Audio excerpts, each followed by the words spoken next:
wuxuu ka cabanayaa hurdo la'aan iyo cunto la'aan ka hor kulanka Manchester Derby markii ugu horeysay muddo sanad ah. City ay ciyaaraysa kulanka Manchester Derby iyadoo ku dhex jirta jahwareer xitaa ka badan kan haysta Manchester United. City ayaa si xun u jabtay hal guul kaliya loo diiwaangeliyay 10kii kulan ugu dambeeyay tartamada oo dhan.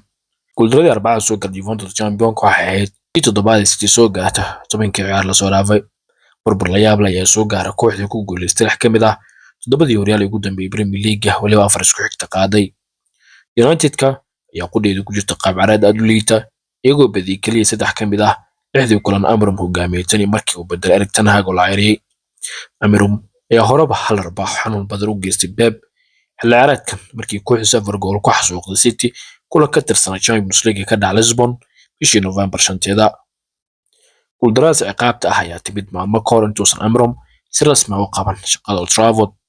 Pep ayaan jeclaan lahaa inuu kaga argutay Etihad Stadium usbuucan. haddii kooxdu dhaawac soo gaaro City hadday shakhsi kalsoonidii ka lunto waa Pep. kulanka Derby ee Manchester United iyo City ciyaari doonaan ayaa Pep guri doorda la'aan iyo fikir badan. laakiin Amorim si guddoon Guardiola uu iska dhoola cadeynaya inkastoo laftiisa uusan dhib u yarayn. haddana farqiga ku dhexeeya labada tababar waa kaafi kala dheeri.